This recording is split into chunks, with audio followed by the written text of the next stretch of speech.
6-5 in Mobile mornings. Dalton, Orwig here, and time for another edition of Law 251. And welcome back into studio, Lacey Smith with Tobias and Comer Law. Good morning, Lacey. Hi, Dalton. How are you? I am great, and great to see you again. Love when you come by and talk with us in a very important topic this week. And it's fitting as the kids are out. They're out of school for the summer. And that means, well, a lot of things. If you're traveling around, it means there's going to be more kids out and about. Maybe they're going to the pool. Maybe they're going to grandma and grandpa's house. And we know the way they like to travel, right? And that's bikes. That's right. And now e-bikes becoming more and more popular. And I know you have some stats that can also be very dangerous with the kids on these bikes. Right. Whether it's kids or adults, bike safety is definitely paramount. National statistics show us the most recent year we have is 2022, but that year 1,100 people were killed in bicycle accidents. Those deaths are highest during the summer months. As you mentioned, that's when kids are out of school. And as we might discuss in a little bit, kids have a little bit different reaction time and just their skills are a little bit less. But the highest months for deaths on bicycles are in the summer months between June and September. Failing to yield the right-of-way is a huge factor. Also, just bicyclists not being visible to drivers on the road. And then there's different kinds of accidents. You have people just falling off a bike, which is the most common, but there's also the more serious and more fatal very often are the ones where they actually have a collision with a car.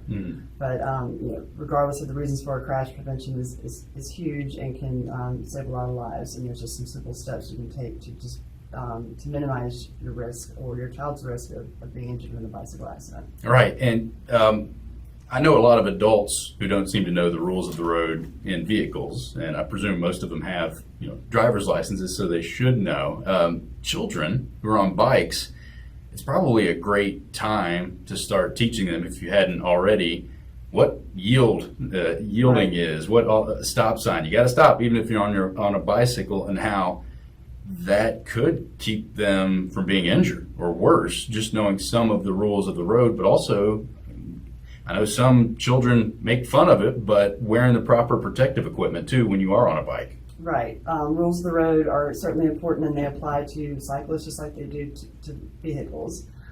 It is Alabama law. Everyone under the age of 16 who's on a bicycle is required to wear a helmet. So that can kind of take some of the sting out of being the bad guy if you're a parent. It's the law. You have to wear your helmet. But that's also the most effective way to prevent fatal bicycle accidents. Another thing that there might be some confusion about is, I was a child of the 90s, and I could swear to you that I was taught if you're on a bicycle, you ride in opposite direction or opposite lane of traffic, so you're kind of meeting head on. That's actually incorrect. Bicyclists should be traveling in the same lane as, so right-hand side of the road, just like a driver of a car should. So, just refreshers and reminders with your children. Also being aware of the people around you.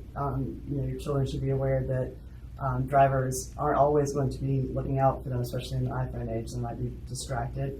So they really need to watch out for themselves first and follow the rules of the road. I talked with Lacey Smith with Tobias and Comer Law for another edition of Law 251 here. And we've talked previously about golf carts and kind of how it seems like those exploded in popularity 5-10 years ago in neighborhoods all around here, and the rules of the road aren't always being followed in those, and you often see kids way too young to be driving in those.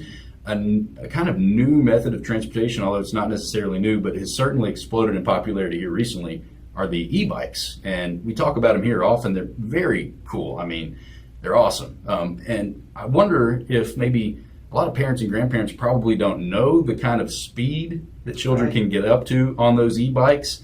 And also, anytime you're talking about someone on a bike, the faster they go, if there is an accident, the harder they fall. And with these e-bikes, I'm sure you've seen some more around just like I have, but maybe even more important that the children on those bikes, or anyone, not just children, but really know what they're doing, right, to keep themselves out of dangerous situations. Right. The e-bikes, like you said, have exploded in popularity, and that's definitely the cool means of travel for anyone around my son's age.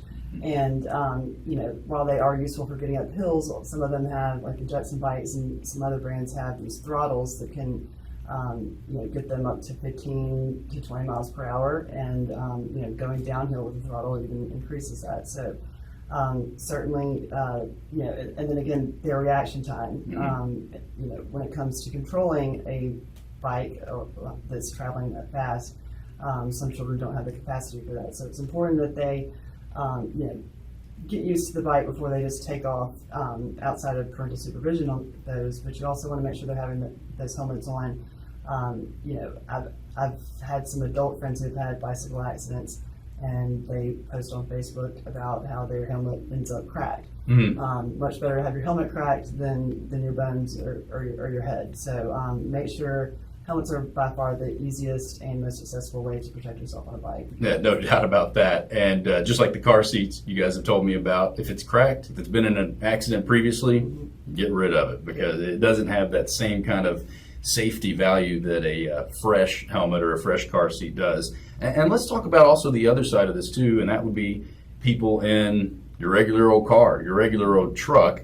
And while bikes aren't always supposed to be on the road, think highways, there are crosswalks. Those bikes are allowed to cross those crosswalks legally, just like people are. And I think it's maybe another thing that, especially with these e-bikes moving so quickly, someone turning right in a car might not see that person coming up from behind them that's about to cross that crosswalk, especially if they're moving fast on an e-bike. Just kind of another thing for folks in vehicles to think about as they try to stay safe on the road.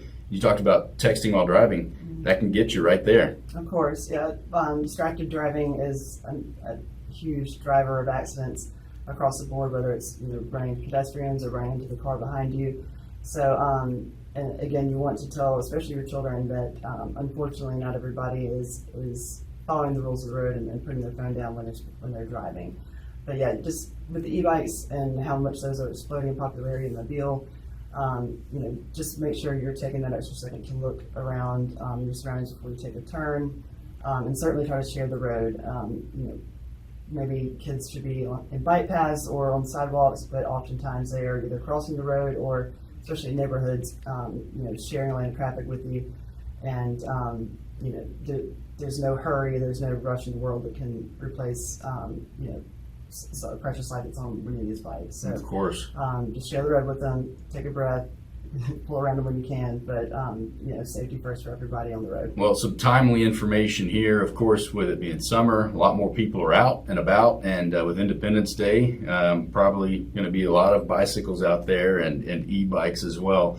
So this is some fantastic information, and just something for folks to remember, whether you are the one on the bike or e-bike, or it's your child, or you're driving around in the car, how that could be life-changing in just a split-second notice. The website, tobiascomerlaw.com. You have this information there along with so much other great stuff, things that people need to know, things that people want to know as well. But I know if someone has a question for you guys, maybe they have something they want you to look into, they can call for a free consultation at any time. And that number 251-432-5001. But I know they can contact you on the website as well. Correct. We've got means for anybody to submit an inquiry online, or you can call and leave a message, and we will always return your call as soon as possible. But yeah, our website is the easiest and most efficient way to get in touch with us, and that's tobiascomerlaw.com. All right, sounds good. Well, Lacey, I hope the family have a great rest of the summer. Can't wait to see you in here again, and thanks for coming in for another edition of Law 251. Thank you. All right, Lacey Smith, Tobias and Comer Law. Check them out online, tobiascomerlaw.com. You'll find our podcast here, Law 251, there and on our website as well, fmtalk1065.com. Coming up next, the Jeff Poor Show. He joins us next right here on FM Talk 1065.